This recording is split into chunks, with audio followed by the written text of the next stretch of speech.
after 2 years of ignoring record-breaking human trafficking and drug smuggling at our southern border, President Biden is finally going to visit the southern border himself. He spoke about his new immigration policy yesterday, and this is what he had to say. And I will visit the border myself this Sunday in El Paso to assess border enforcement operations, meet with the local officials and community leaders and the folks at the border sending me what they need that they don't have, and make it public what they conclude they need they don't have, to try to convince my Republican colleagues they should do something. So it's all been the Republicans' fault all these 2 years. Pretty remarkable. But, while little can be learned from a staged photo op, and I'll put it that way, there's probably a lot that the president could learn if he really wanted to take an honest look as to what's happening at the border, and certainly it's my hope that he'll do that.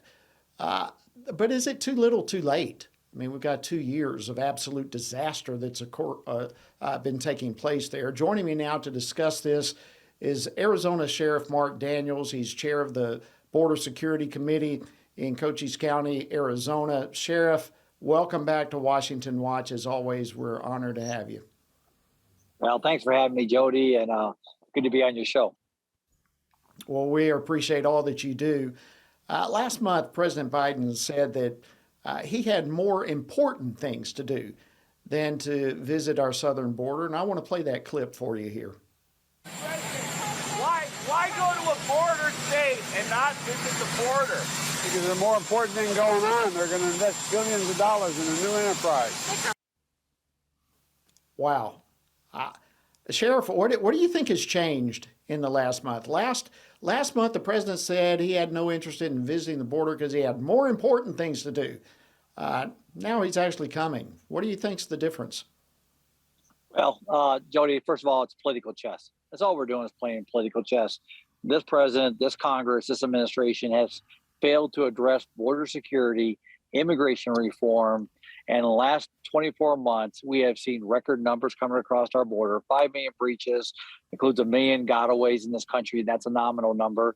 1,000+ deaths on U.S. soil for people coming across our border illegally. In my county alone, we've had since January till the middle of November, I don't have the last month here, over 1,400 people put in my county jail for border-related crimes, all the way up to murder. We've had over 500 victims of felony crimes related to the border in my county. Once again, this border is in crisis, chaotic mode. So he's coming down. He's going to El Paso, which is the photo op part of the southwest border. If you really want to see the border, you should have your southwest border sheriffs, your national sheriffs, and your western sheriffs that have reached out to him and asked him over the last 2 years to meet with us, which he has refused even to reply to us. So again, I call it political chess. I applaud him for coming down here, but do you really want to solve the problem? I stand guarded on that statement. Well, listen, I'm right there with you. I hope this is not just an attempt for a photo op. Look, I've been to the border many, many times. I've been to every sector, all 9 sectors up and down. I've been with you and others. I've watched it. And, I'm glad the president's going as well. But if he wanted to see the truth and not simply have a photo op, what are some of the things he would find? Well, he'd see the crime going on the border. He'd see what's being put out to the media or put out by the national media that the border is effectively secured. Remember, over the last 2 years, this president has failed to recognize or even concede that the border is in a crisis mode. And that goes for Secretary Mayorkas, too. In fact, the words are, it's effectively secured.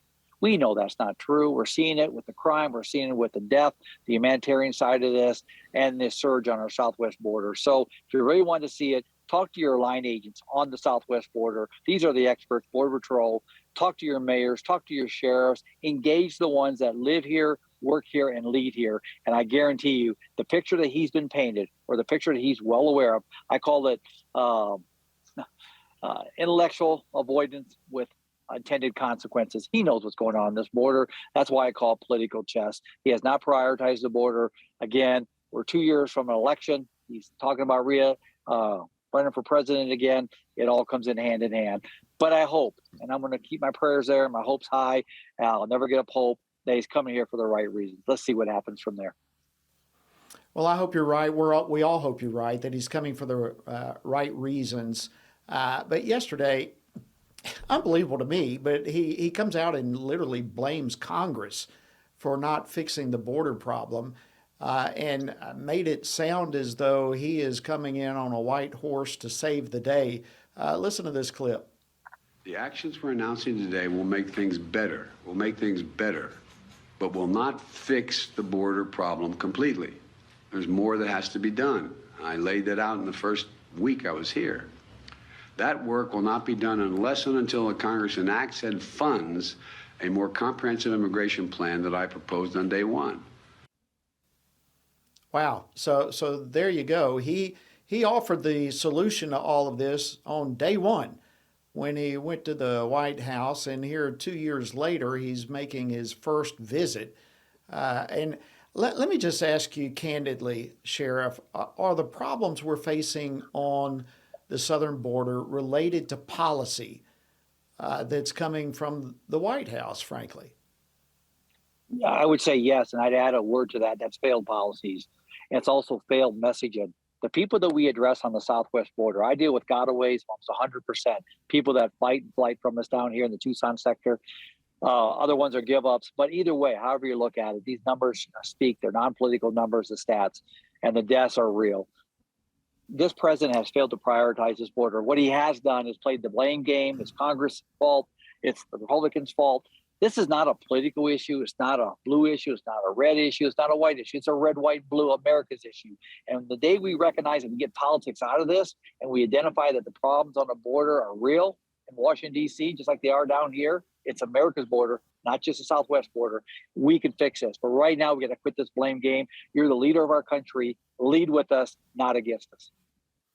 Well, Sheriff, we all want to say thank you for the incredible work that you and your team are doing all across the border and there in your county taking the lead, and for taking time out of your busy schedule to join us here on Washington Watch this evening. We greatly appreciate it. Keep the torch ablaze, my friend. Thank you, Jody. Happy New Year to you and your viewers. Thank you.